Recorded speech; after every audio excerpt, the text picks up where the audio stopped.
siendo las 17 horas en Chile, 15 horas en Perú, damos inicio a nuestra actividad de análisis político en Chile y Perú. En esta oportunidad contamos con la participación de Elisa Walker y de Lucía Damer. Elisa Walker es abogada, es consejera del Colegio de Abogados, tiene una serie de postítulos en el Reino Unido en Derecho, y si no estoy en lo incorrecto, también es candidata a la Convención Constituyente, Elisa. Precandidata hasta que no esté oficialmente Ya. proclamada. Bueno, precandidata, ¿por qué distrito se podría saber? Precandidata por el distrito 11, Por el Vitacura, Lo distrito 11. Barnechea, Las Condes, La Reina, Peñalolén. Perfecto. Y bueno, Lucía Damer, ella es socióloga, actualmente es académica en la Universidad de Santiago, tiene un doctorado en Lovaina y ha desarrollado toda una carrera vinculada a temas de seguridad.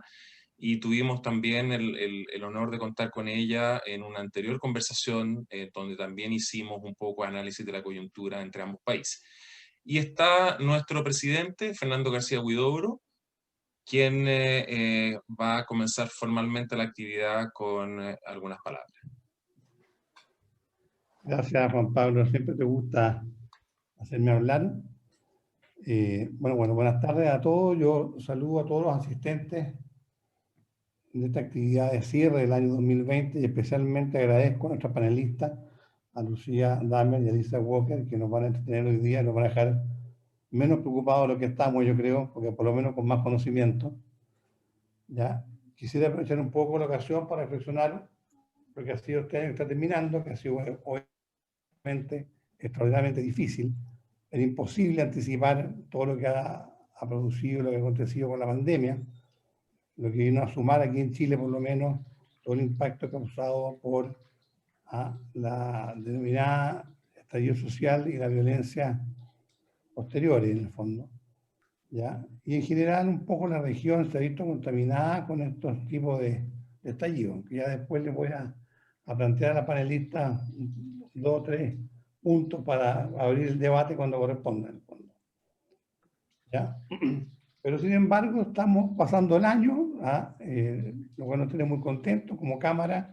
Hoy día mandamos comunicado a todos nuestros socios, en el fondo, invitándolos a reforzar los esfuerzos que hemos hecho este año para seguir adelante.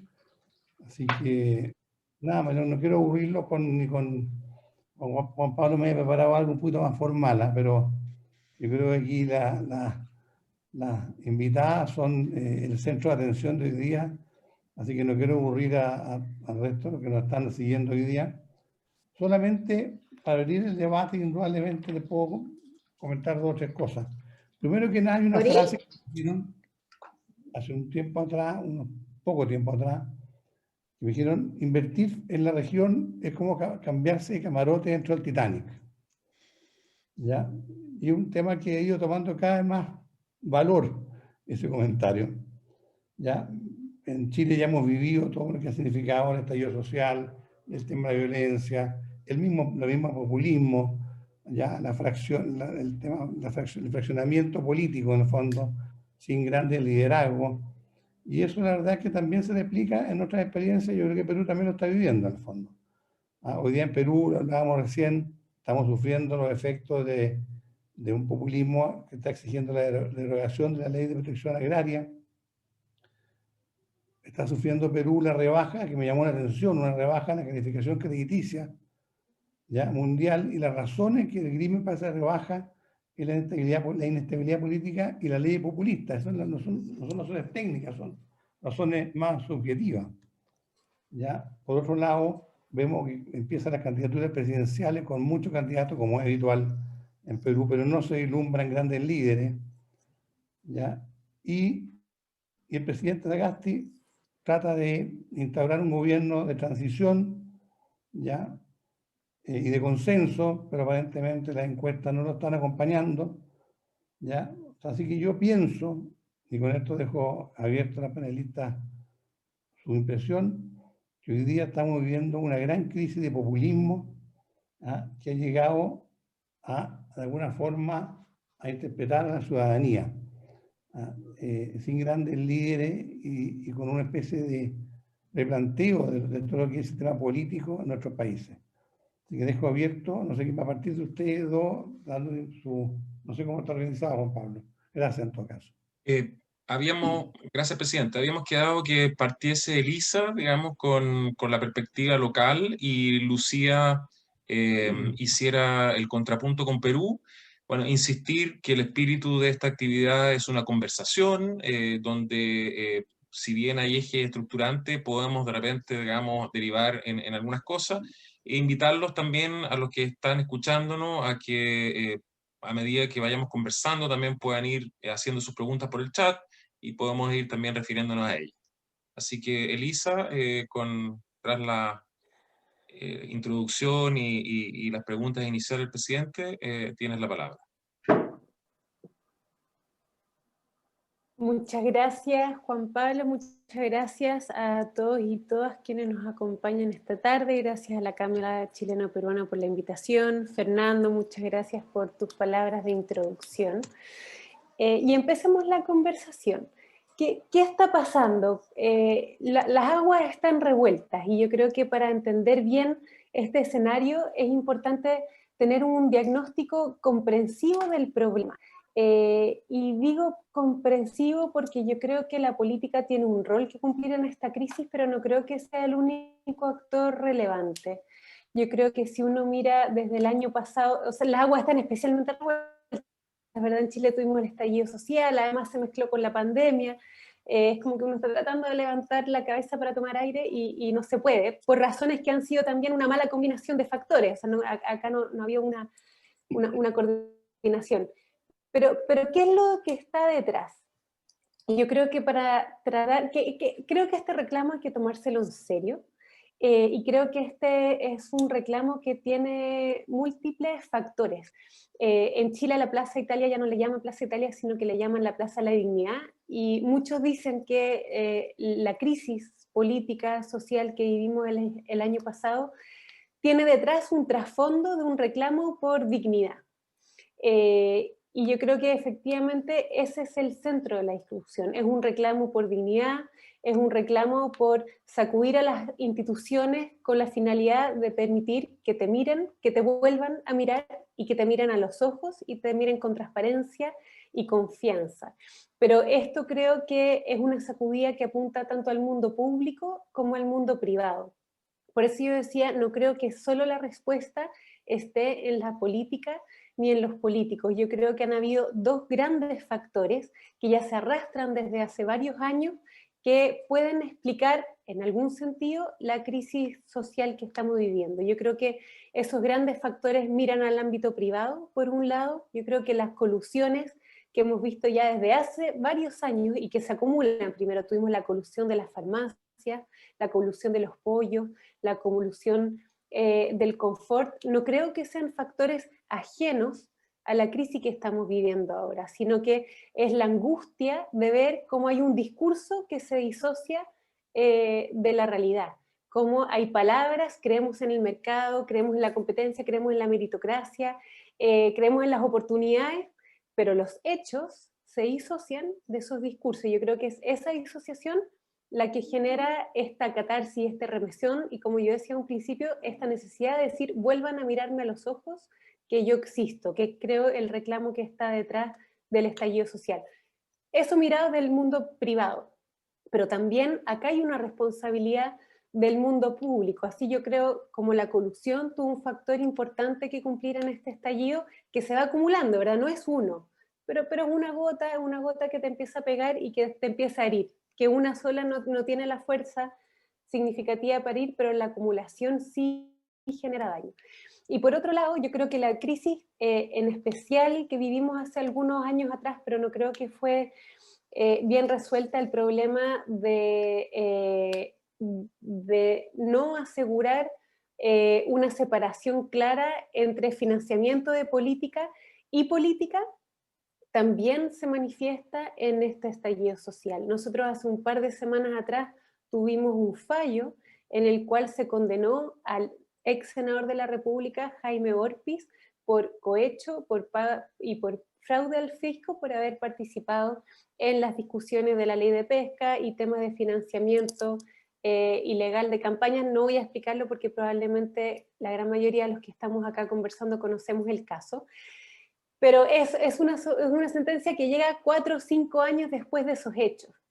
Pero esos hechos yo creo que no desaparecieron, sino que esos hechos se mantienen en el tiempo. Entonces, lo que está detrás es la necesidad de mirarnos, y yo creo que junto con la crisis hay que ver la respuesta, porque estas son situaciones complejas y también tienen respuestas complejas. Tenemos una crisis que es difícil de sobrellevar, pero lo interesante es que frente a esta crisis lo que tenemos es una respuesta institucional. Lo que tenemos es un acuerdo político transversal que nuestro país incluyó desde la UDI, que quién lo habría pensado que el Partido de la Unión Demócrata Independiente estaría dispuesto a abrirse la discusión de una nueva constitución, junto a varios otros países del Frente Amplio. Entonces, esa respuesta política, transversal e institucional, de decir, esta crisis la vamos a resolver conversando, discutiendo sobre una nueva constitución con plazos claros, con un calendario sobre el cual vamos a trabajar, creo que habla bien de nosotros. Lo que habla mal de nosotros es no mirar, es dejar que las crisis estallen. Porque la política lo que debería ser, lo público diría yo, la política principalmente, pero lo público en general, es hacerse cargo de las crisis, ¿verdad? Es tener los pies en la tierra, es mirar de frente y decir, bueno, ¿qué respuesta damos? El problema que tuvimos acá es que la verdad es que no hubo una respuesta adecuada por mucho tiempo y por eso la crisis se agudizó. Pero la respuesta que ahora sí tenemos da cuenta que seguimos creyendo en las instituciones y eso también es una luz de esperanza. Entonces no todo es tiniebla, sino que acá hay luces que también hay que destacar. Tuvimos un plebiscito con la más amplia participación ciudadana en una votación popular desde el 90 hasta la fecha, un plebiscito que casi un 80% dijo queremos una nueva constitución, lo que nos llama a superar la polarización. Esto no fue un 50 y 50, no fue un 51, 49, no. Esta es una demanda transversal a través de un proceso institucional que nos dice hagamos las cosas de otra forma. Eso planteo, Fernando, para empezar la conversación. Gracias.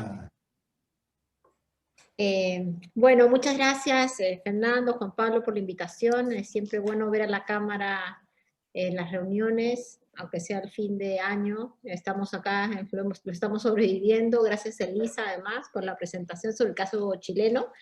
Bueno, efectivamente estos son años bien complejos, y creo que el Perú, de forma distinta a Chile, pero tiene por lo menos dos elementos que son comunes. Uno, que la política se ha ido deteriorando. O sea, sin duda lo que dice Lisa es cierto, la política llegó a un acuerdo para salir del entrampamiento del año pasado, pero efectivamente la política, digamos, la representación de los partidos, por eso es que casi, digamos, muchos van o quieren ser independientes ahora, ¿cierto? Y en el Perú eso ya tiene un nivel superlativo, digo.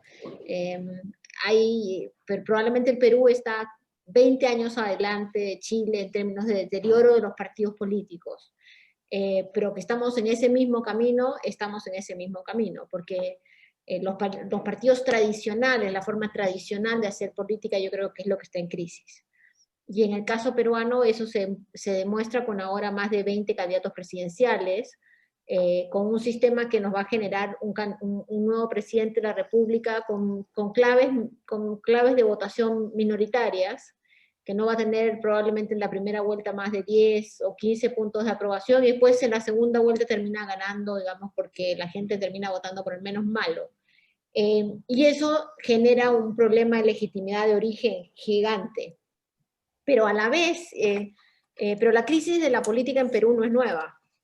Lleva ya muchos años, la gente hace mucho que vota por el menos malo, y había, digamos, un sostenimiento de lo que era el proceso económico, y había un cierto, También sostenimiento del proceso social, y yo creo que ahí entra la segunda derivada, y la segunda derivada es que efectivamente el modelo de desarrollo ya no aguanta.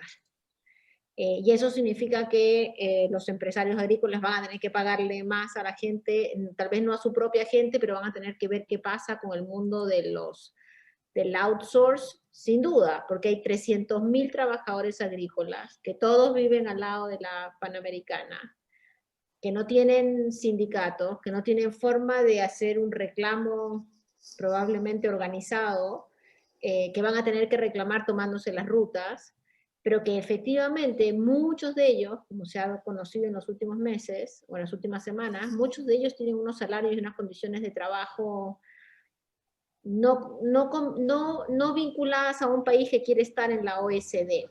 Probablemente ningún trabajador agrícola de algún país europeo tiene ese nivel de ingreso o ese nivel de calidad de vida.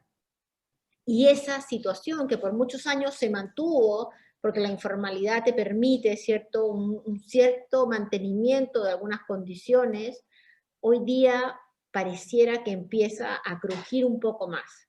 Y no creo que sea, en el caso chileno, la crisis, como bien dijo Elisa, la crisis es un proceso que se ha ido construyendo, que finalmente, digamos, explota el año pasado.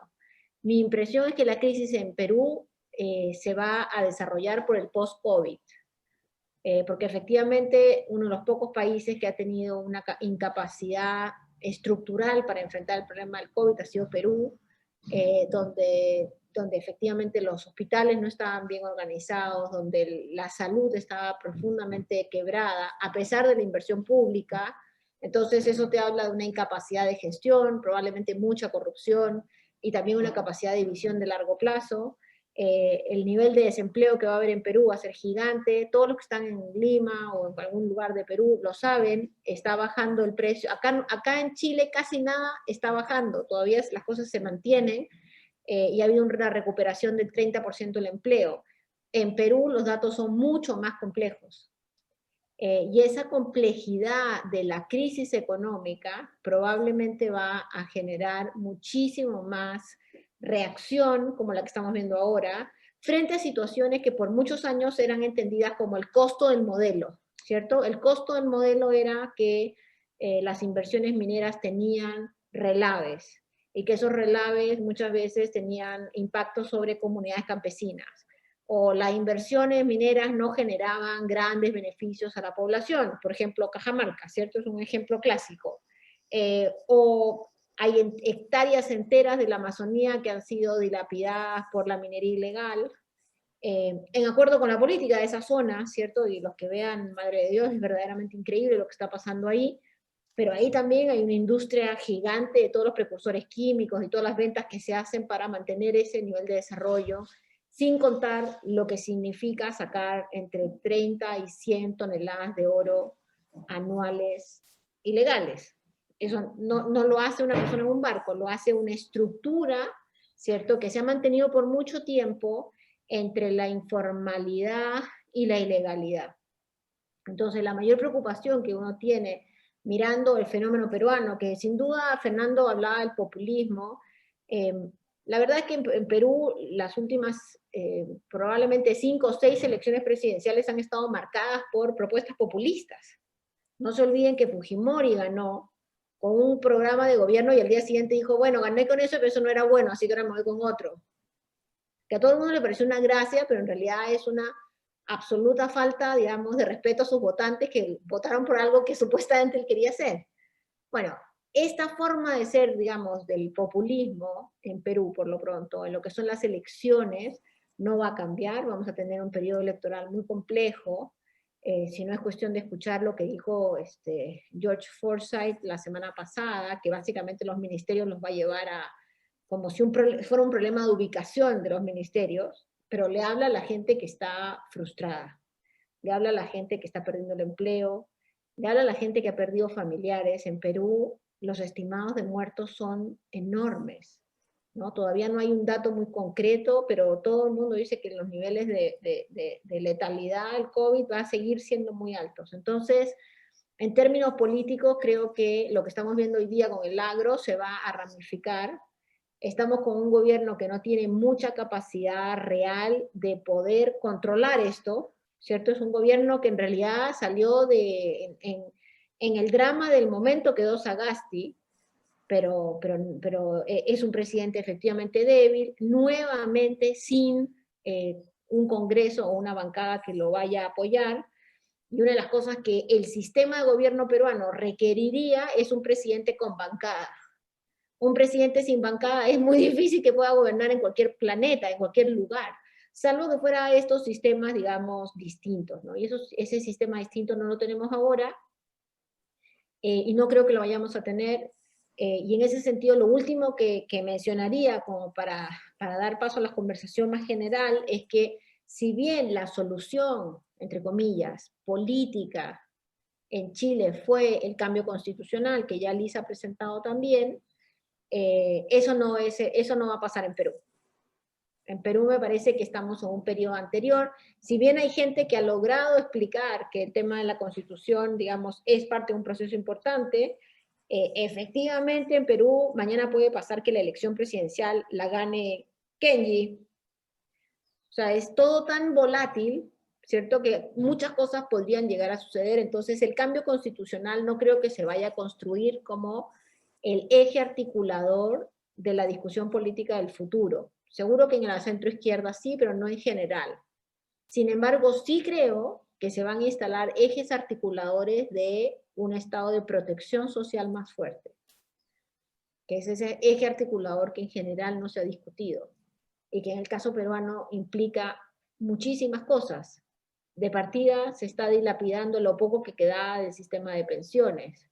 De partida estamos claros que el sistema educativo no funciona, porque la mayoría de los niños que iban a colegios municipales ni siquiera han tenido acceso a hacer nada por internet, están mirándolo por la tele, con las consecuencias de desarrollo que eso puede llegar a tener. Entonces, esos van a ser probablemente los ejes más estructurantes, la discusión política, y yo no dejaría, digamos, de lado, y lo podemos discutir después, la crisis de la policía, que es un tema bien, bien importante también, pero no dejaría de lado que lo que vamos a observar es un aumento de la conflictividad social.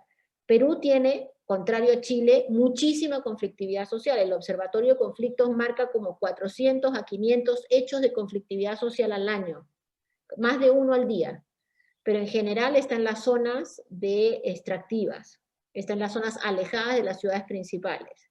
Mi impresión es que eso va a cambiar, y que vamos a empezar a ver mucho más situaciones, mucho más urbanas o periurbanas, lo cual sin duda va a generar mucho más conflictividad y mucho menos estabilidad en el corto plazo, o en el mediano plazo. Eso.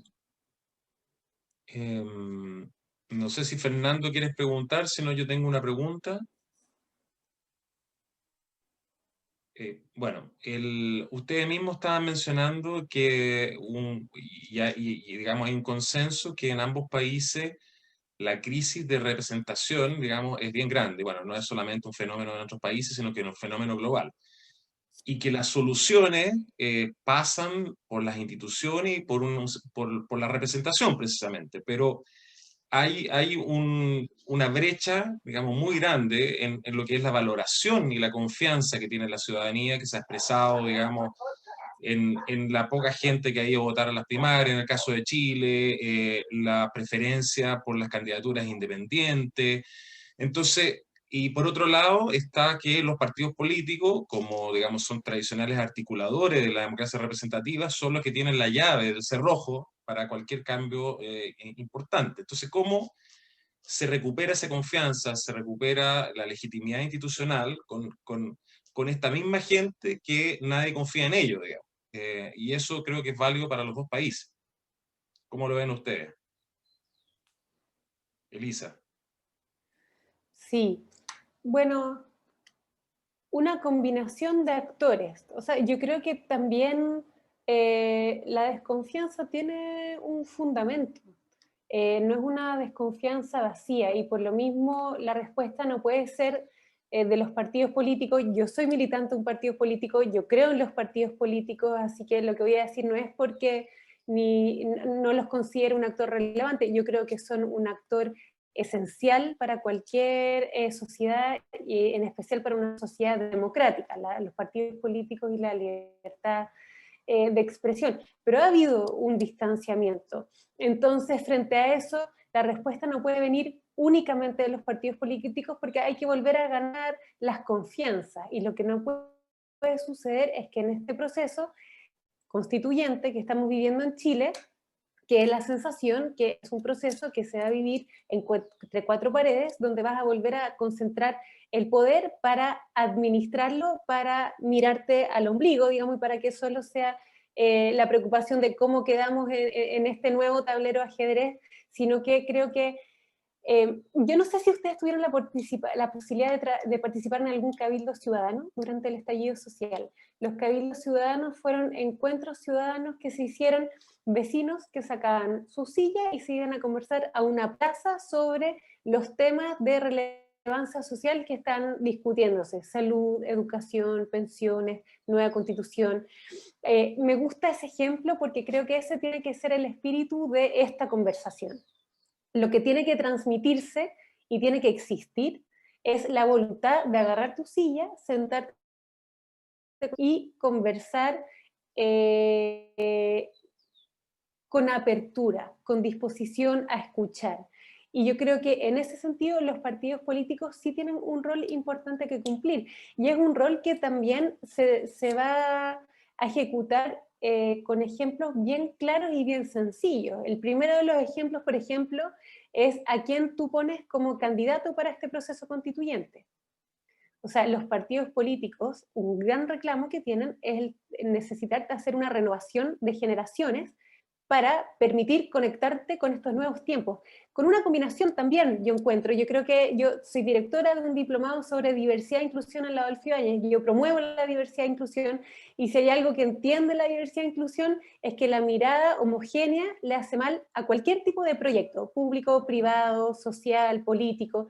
Entonces necesitamos una mirada rica en cuanto a experiencia de personas que tengan carrete político, otros que tengan una trayectoria política menos evidente, pero también independientes, y también personas que no solo sintonicen por lo que son, por su edad, por su género, por su profesión, sino que sintonicen con la discusión que estamos teniendo.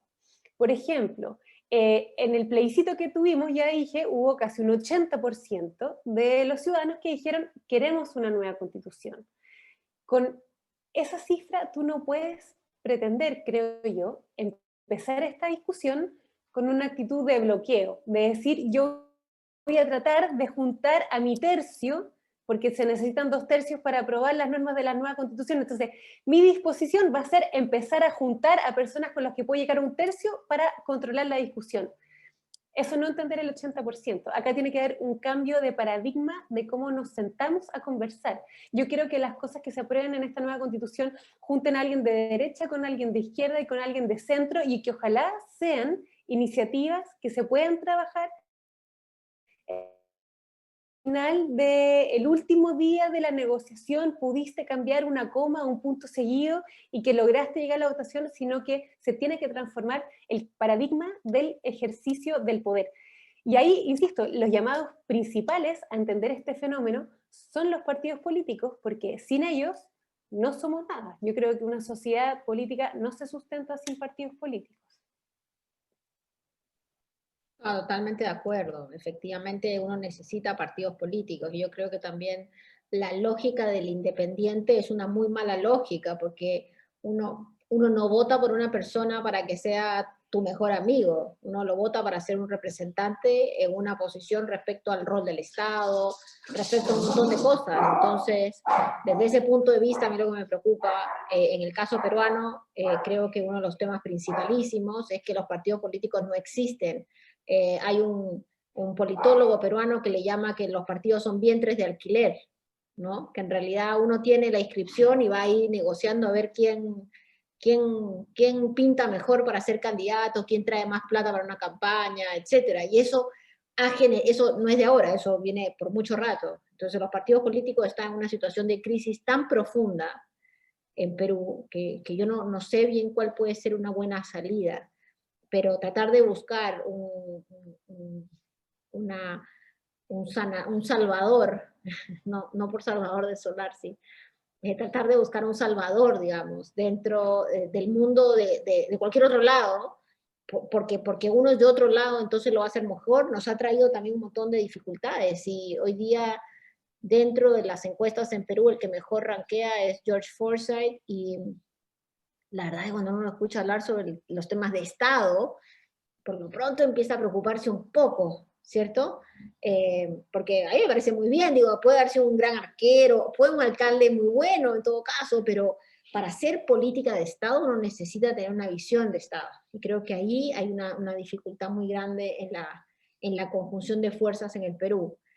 Más aún porque esto está afiancado en un proceso de deterioro de arriba para abajo también, o sea, no solamente entre los partidos políticos, sino, por ejemplo, en Perú, los movimientos regionales, que todos los que están acá, que van a regiones y tienen que tratar con presidentes regionales que no son de partidos nacionales, sino son de movimientos regionales que son propios, que se llaman como ellos mismos, y que son casi un emprendedor social, digamos, pero en este caso un emprendedor político, saben perfectamente la debilidad que tiene esto.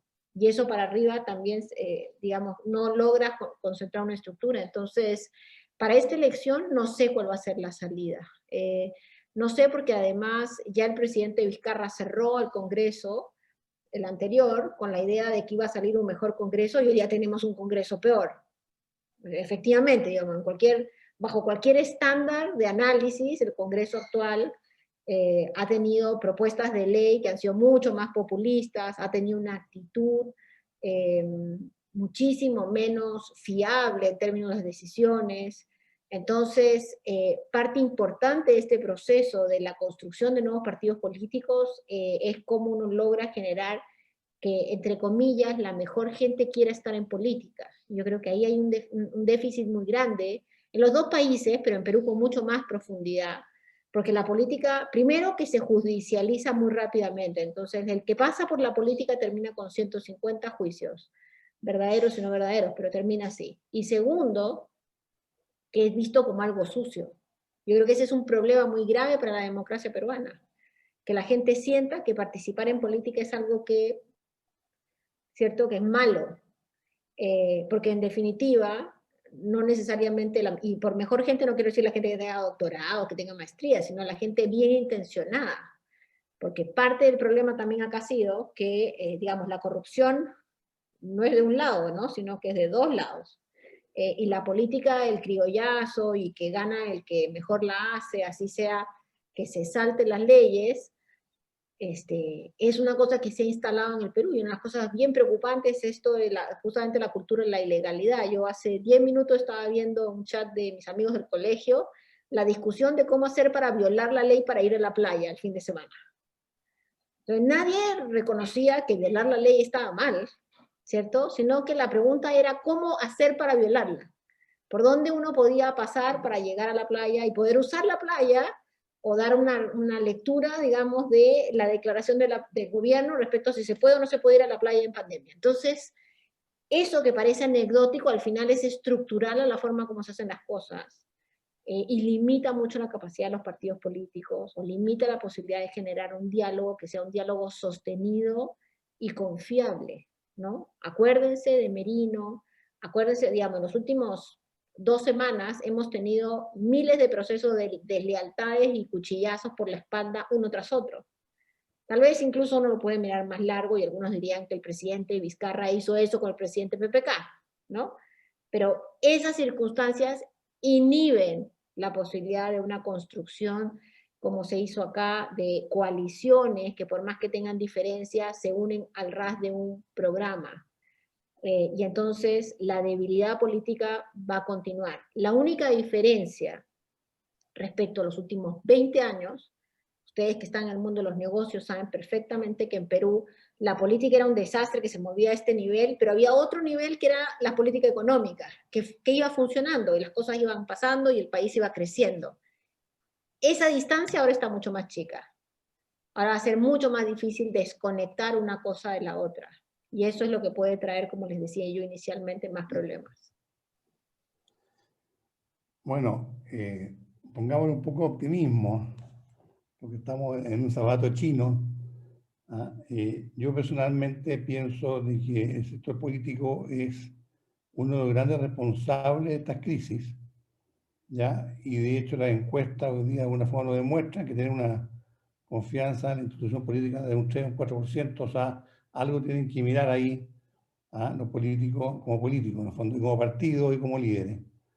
También creo que el rol del Estado tiene una responsabilidad importante, pero como el Estado no es nadie y son todos, al final no pasa nada en el fondo, pero gran parte del descontento también está ahí. O sea, yo creo que está en todas partes. Yo tomo lo que dijo Elisa, el sector privado, las corrupciones y malas prácticas también son temas que uno tiene que hacer mea culpa y aprender y cambiar. Pero es muy transversal esto en realidad. ¿Ya? Y lo que tú dijiste recién, Lucía, con respecto a la política económica, te voy a contar una anécdota. Yo una vez tuve una reunión con Humala, y estábamos ahí todos muy preocupados y muy asustados por Humala respecto a la inversión y qué sé yo. Y Humala dijo una frase que no se me olvidó nunca. Dijo, la política económica del gobierno es una política de Estado y no de gobierno. ¿Ya? Porque los errores los paga el pueblo. Mírate, no se me olvidó nunca. Y efectivamente es cierto que hasta hace poco, hasta ahora, Perú y Chile han sabido llevar su política económica por sobre las contingencias de gobierno, digamos. Ya han seguido ciertas rutas, un poco más allá, un poco más acá, pero eso le ha dado la estabilidad que han tenido. Entonces, ¿cómo recuperamos esa estabilidad? ¿Cómo recuperamos o sea, la confianza? ¿Cómo recuperamos el fair play político? O sea, yo también, uno de ustedes dos dijo, habló de ingobernabilidad. Yo creo que ambos países están viendo lo mismo. De una u otra forma, están sufriendo la ingobernabilidad. Aquí en Chile, en el fondo, porque la oposición ha sido obstruccionista, y en Perú con todo el conflicto entre el Congreso y el Poder Legislativo. O sea, ¿cómo recuperamos eso, en el fondo? Ese es el gran desafío. No se la dejé fácil, ¿ah? No. Ahora, cuando me invitaron yo sabía que esto no iba a ser una conversación fácil, así que no me voy a hacer la sorprendida. ¿Sabes cuál yo creo que es el principal problema, Fernando, de las políticas? Es que si uno ve encuestas, uno ve mucha valoración de los acuerdos, por ejemplo. Pero creo que sí, los últimos años se perdió ese respeto a la idea del acuerdo. Y se promovió más la idea de que es mejor morir con mi bandera en alza, pero que acordar es transar. Y yo creo que acordar es convivir. O sea, uno convive con personas siempre que piensas cosas distintas y eso te obliga a buscar mínimos comunes sobre los cuales tú puedes trabajar. Ahora la pregunta es, ¿cómo se generó eso? Yo no tengo clara una respuesta, pero sí creo que hay elementos que distorsionan la posibilidad de llegar a acuerdos. Uno, hay una retórica muy odiosa, una retórica en el ámbito público que personaliza las discusiones, que yo no debato ideas, sino que descalifico personas. Y frente a eso es imposible llegar a un acuerdo, porque el acuerdo necesita analizar temas de fondo, ¿verdad? Y si yo nunca llego a esa etapa, bueno, difícilmente voy a llegar a un acuerdo. Y yo creo que hay otro tema que justamente planteas tú, que es la ausencia de una visión de Estado y de trascendencia de tu labor más allá del gobierno sobre el cual te toca desempeñar funciones.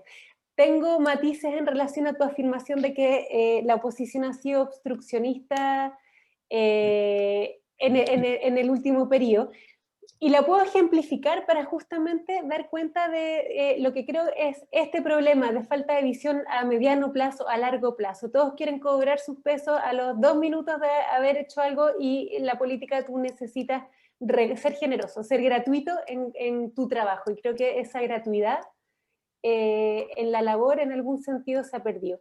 Creo que la discusión de pensiones es el mejor ejemplo de lo anterior. O sea, nosotros tuvimos tenemos un sistema que está colapsado de pensiones. ¿Cuántos informes tenemos que dan un claro diagnóstico de cuál es el problema? Y ya no solo tenemos informes técnicos, sino que hace unos años atrás teníamos masivas manifestaciones que conectaban la conciencia técnica del problema con la conciencia social de que este sistema no funciona. Y eso que llevó a presentar un proyecto de ley por parte de la presidenta Bachelet en el último año de gobierno para, no voy a entrar en los detalles del proyecto, pero presentar un proyecto X, ¿verdad? ¿Y qué es lo que pasó? Después termina ese gobierno, toma el gobierno el presidente Piñera, electo, no lo toma, digamos, sino que fue democráticamente electo, e inicia su periodo de gobierno el presidente Piñera, y en vez de avanzar con el proyecto que ya está en discusión, hace su propio proyecto. La paradoja que tenemos ahora es que tenemos dos proyectos en discusión que no son sustantivamente diferentes en el trasfondo de su contenido. Tienen diferencias, pero no son diferencias sustantivas. Crear un comité o organismo técnico para administrar las cotizaciones adicionales, la discusión ahora si la cotización va a tener una parte solidaria o una parte individual, pero no hubo capacidad de entender que esto se juega. Yo era atleta en el colegio y yo entiendo que en las postas tú necesitas que todos cumplan su función y que uno te reciba el palo y que otro lo agarre para poder llegar a la meta. Esa idea del traspaso de la cadena en la política, yo creo que los últimos años sí ha estado paralizada.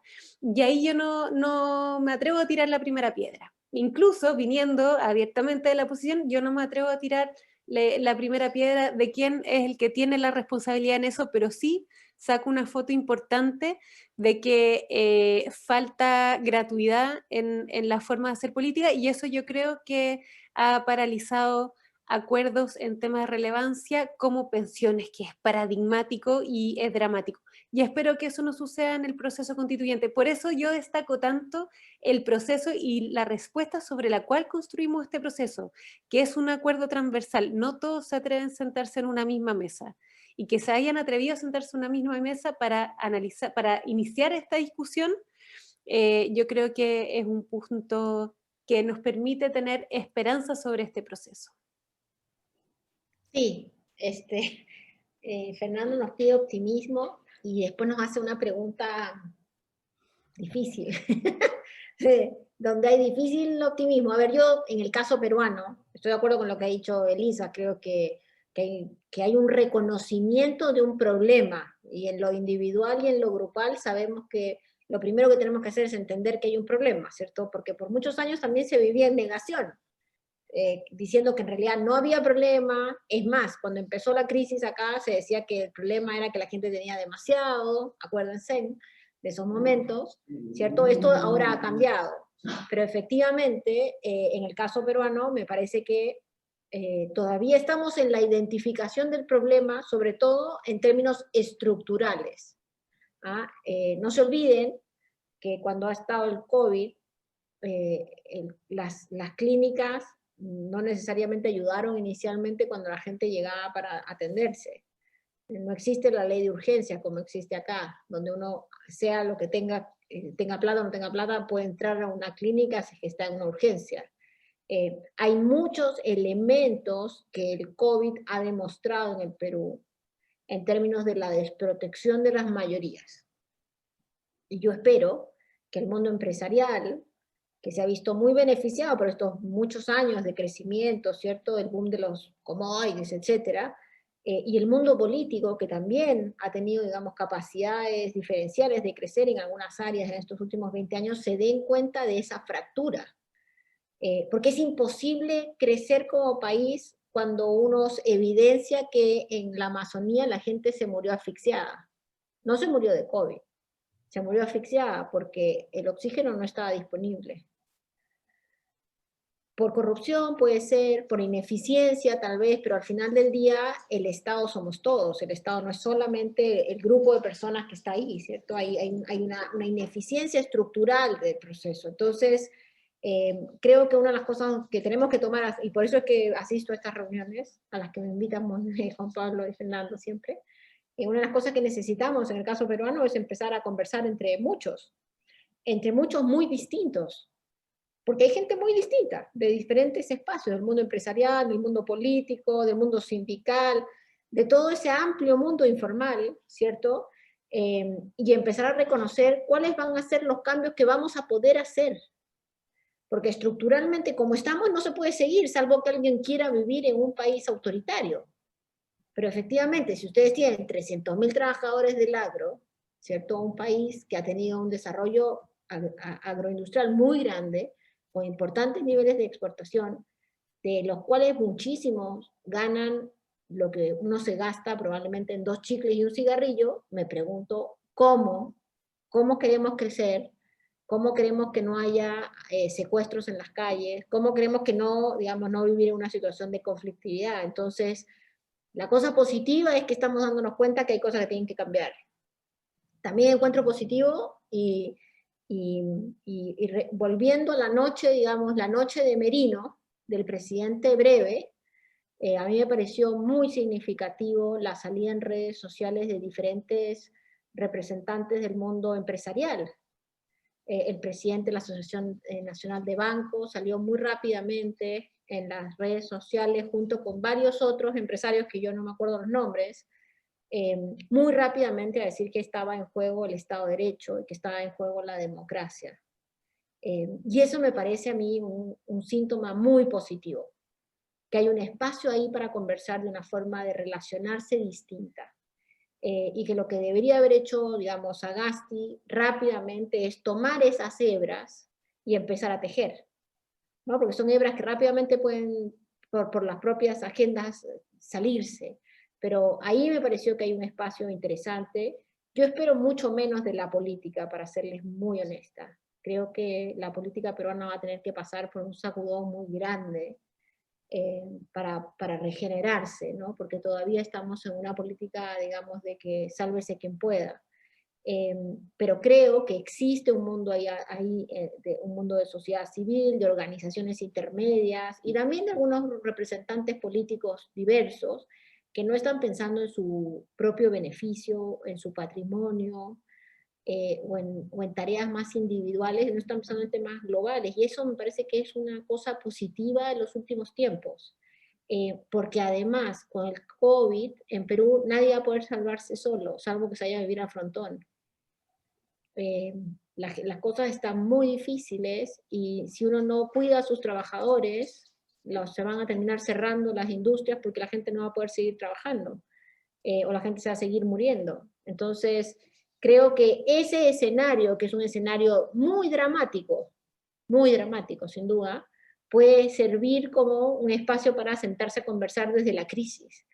Y pueden generarse mecanismos mejores. Creo que dentro del gabinete actual, que es un gabinete, como hemos dicho, bien débil, existen algunas voluntades importantes de hacer algunos cambios menores. Y ojalá que en el marco de la conversación con los candidatos y sus equipos se genere algún tipo de programa de mínimos comunes denominadores. Yo no espero que haya una revolución agrícola, y por supuesto no va a haber una segunda reforma agraria, ni nada de eso va a pasar. Pero tenemos que sentarnos a discutir, como están discutiendo ahora en Estados Unidos, cómo hay gente que trabaja 40 horas a la semana y no le alcanza para pagarse el micro de vuelta a su casa. O sea, hay cosas que son mínimas de la convivencia, que no son todos los trabajadores, es cierto, pero que es un importante número de gente en el Perú, es todavía un importante número de gente en el Perú, y en el COVID esa gente probablemente va a aumentar. Esos mínimos comunes son los que a mí me generan optimismo. La percepción de decir, bueno, busquemos mínimos comunes donde toditos, los empresarios, la sociedad civil, la ciudadanía, la política, se pongan de acuerdo, ¿cierto?, en cómo avanzar para tener un país un poquito más justo 5 años después, ¿cierto? Menos, donde la impunidad sea menos, la justicia sea mejor, y ahí ir construyendo un Estado distinto. Ojalá, digo yo, esto es como lo que Fernando pedía, optimismo, hasta acá me da con el optimismo, porque efectivamente hay muchos factores estructurales que muestran dificultades. Sí, pero fíjate que hay de dónde rescatar alguna cuota de optimismo. Yo creo que la pandemia nos ha enseñado a una realidad distinta como estilo de vida en el fondo, ¿ya? Y en ese sentido yo creo que van a salir o van a resaltar ciertos valores que estaban un poco olvidados o perdidos, como por ejemplo la solidaridad, ya la conciencia social. Yo creo que en ese sentido yo lo veo como un optimismo en el fondo. Estos paradigmas que hoy día nos enfrenta, este año que hemos enfrentado unos paradigmas increíbles. Por otro lado, me voy a quedar con la frase de Elisa, que la voy a hacer mía, y lo declaro públicamente: acordar no es transar, sino que convivir. Me encantó. La encontré súper razonable. Así que, por lo tanto, como una señal de optimismo también es que a lo que nos corresponde, empresarios, profesionales, los que estamos acá en el fondo, tenemos que ver cómo aportamos desde nuestra realidad. No vamos a cambiar el Estado ni vamos a cambiar a los políticos, pero también tenemos que hacer lo nuestro, digamos. No podemos esperar a que las cosas cambien por sí solas. Entonces, en ese sentido, yo puedo hablar por lo personal. Sigo invirtiendo en Perú, cada vez con más ganas. Sigo invirtiendo en Chile con un poco más de susto, pero creo que es un deber también hacerlo, ¿ya? Y trato de mejorar lo más posible desde mi punto de vista, digamos. Y ese grano de arena lograremos llenar un balde algún día. Así que yo creo que ese optimismo existe, está ahí, está a flor de piel. Yo creo que hay que ver el vaso medio lleno. Y yo solo Oye, quisiera decir, antes, Lisa, solo una cosa. Yo lo que quisiera es que reconozcamos que esto que estamos haciendo acá es política. O sea, es muy importante que no dejemos las discusiones serias a los políticos que consideramos no serios. Esto que estamos haciendo acá de conversar entre gente que probablemente pensamos en muchas cosas distinto, esto que acaba de decir Fernando, de decir que él va a seguir invirtiendo, esto es justamente lo que necesitamos. Y eso es política. No hay que seguirle la cuerda. A los políticos no les interesa, sobre todo a los políticos malos, les queda perfecto que la gente se reste y que vote y mire para el costado y diga ya chao.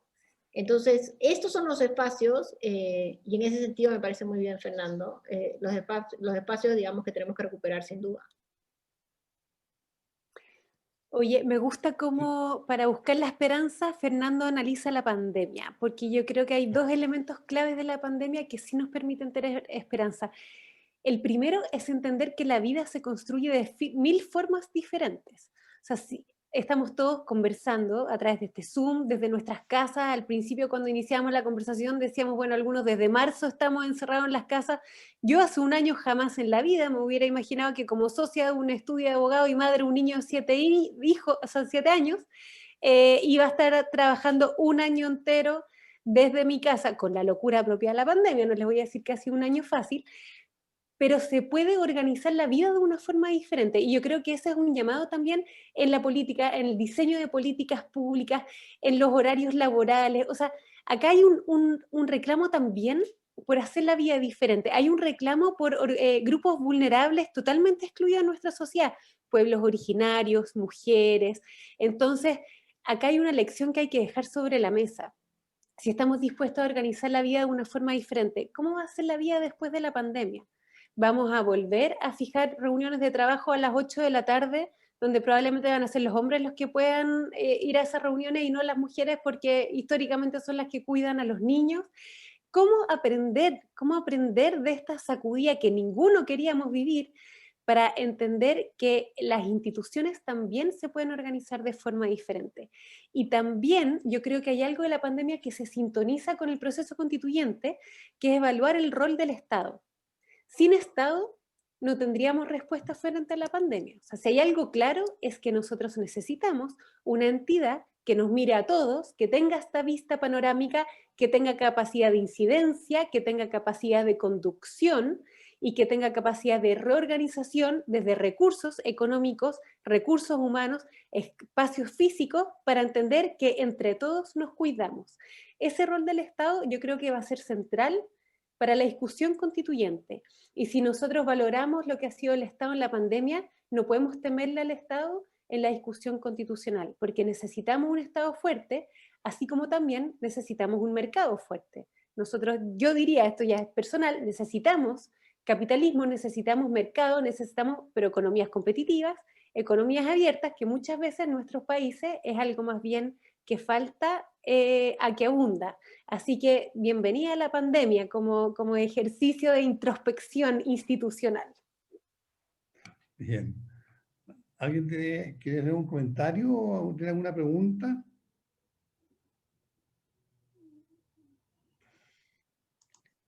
Yo una última pregunta, bueno, en función de, más bien, digamos, ya de los sentimientos y de las expectativas. ¿Cómo se declaran ustedes en el mediano plazo, digamos, de los procesos que estamos, si, frente a la audiencia y a gente de otras latitudes, de otros países que nos miran, digamos? ¿Qué les dirían de lo que estamos pasando en este momento y las expectativas que tenemos hacia adelante? A ver, creo que en el caso peruano, en general en América Latina creo que se vienen tiempos difíciles, porque la pandemia nos ha golpeado muy fuertemente y ha desnudado nuestras partes más débiles. En todo sentido de la palabra, lo que decía Elisa, las mujeres están retrocediendo 3 décadas en términos de salario, en términos de beneficios, los pobres 4 décadas de beneficios. Es decir, los hijos de la gente hoy día que estaba en la clase media baja en América Latina están como hace 30 años peor que sus abuelos. Entonces hay una estructura que va a generar un enorme desafío. En el caso de Perú, la verdad que creo que estamos como una encrucijada, en un momento donde se pueden tomar buenas decisiones y tratar de pavimentar un camino más conversado, más serio, de políticas más inclusivas, y si no vamos a pasar por un periodo más turbulento con bastante más conflictividad social. Y además, y esto es lo otro que me preocupa mucho en el caso peruano, es la presencia cada vez más notable de organizaciones criminales.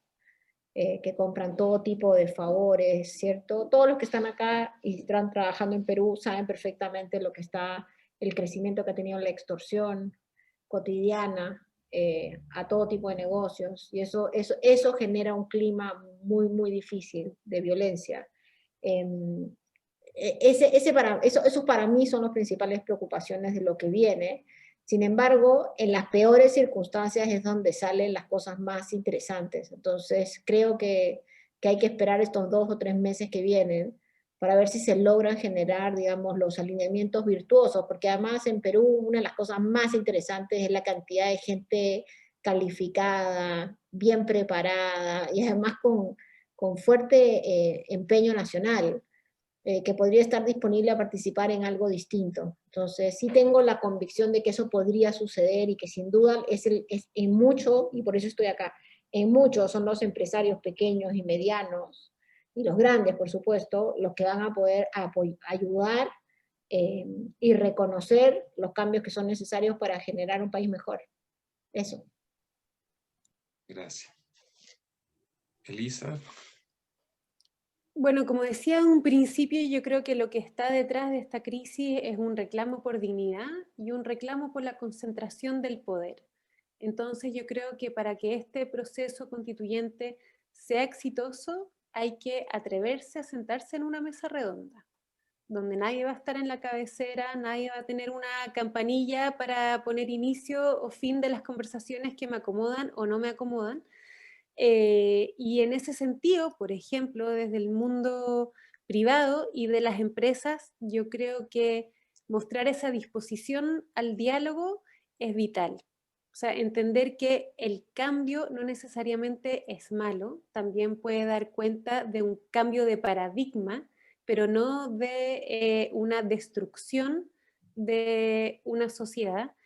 Y para eso hay que dialogar y hay que escuchar. Yo creo que es importante escuchar. Yo los invito también a ver los encuentros locales autoconvocados que se hicieron durante el gobierno de la presidenta Bachelet.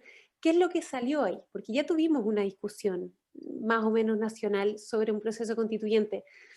No salió ni expropiación de la propiedad privada, al contrario, salió más bien protección de la propiedad privada, pero protección de los derechos sociales.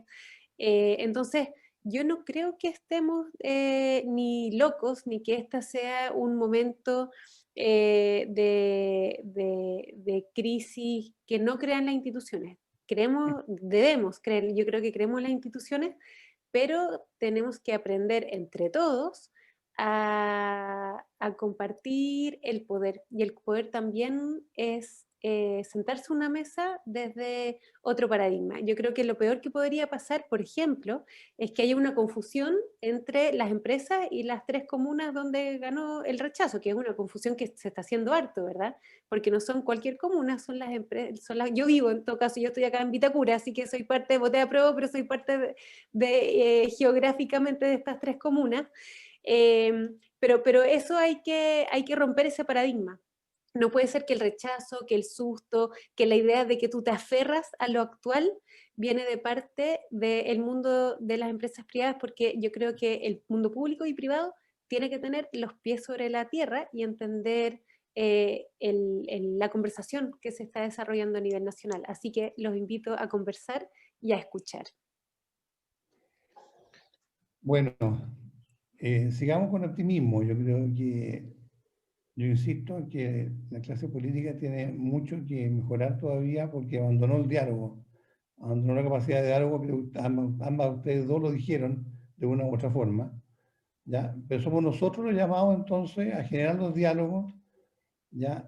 A hablar con optimismo porque finalmente hay que transmitir optimismo, ¿ya? Así como si uno transmite pesimismo, son crónicas de anunciadas, hay que hacerlo al revés. En ese sentido, el optimismo trae esperanza.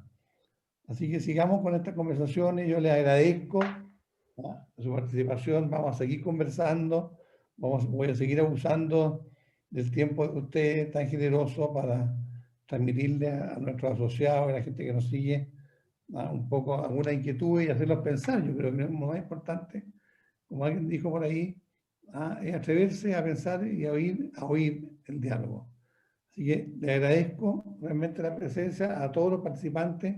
Espero verlos en otra oportunidad, que tengan una feliz Navidad, que pasemos este año, así que el año nuevo nos va a festejar con ganas, y a luchar por el 2021, que ambos países tenemos tremendos desafíos y tenemos que superarlos.